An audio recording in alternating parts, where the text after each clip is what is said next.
Welcome to the BrandRegard tutorial, where we introduce our application's main features. In this example, our protagonist is speaking at a conference, so he needs a branded presentation template for his PowerPoint presentation.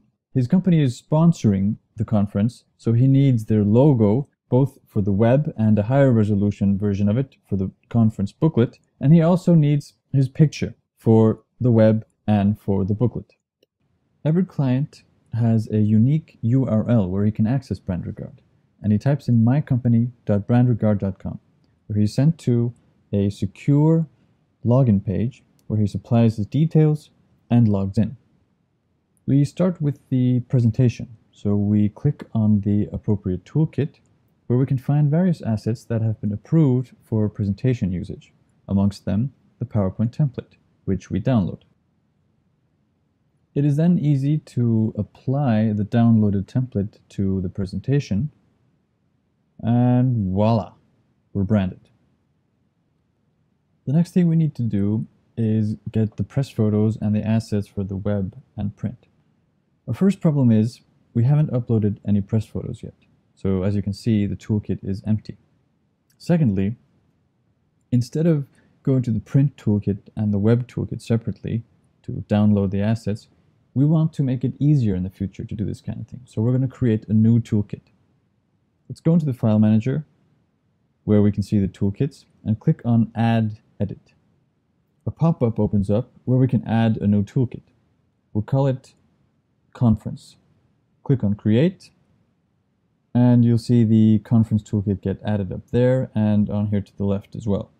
If we go back to the home page, we'll see that the new toolkit is there, but it doesn't have an icon to represent it. So we click on it, you'll see that it's empty, and we click on Edit and choose an icon. For now, we'll just use the Transmit logo. Click back on Home, and you'll see that it's now represented with an icon. Next thing up is to upload press photos. So we do that in the File Manager. Click on Upload. We could choose multiple files here, but we'll just go for one for now and upload that. Once the file has been uploaded, we can give it a name. We'll call it Gearfrace and Avatar. And we can also add it to the various toolkits. We'll add it to Press Photos, our newly created Conference toolkit, and since this is print quality, we'll add it to the Print toolkit as well, and click Save Changes.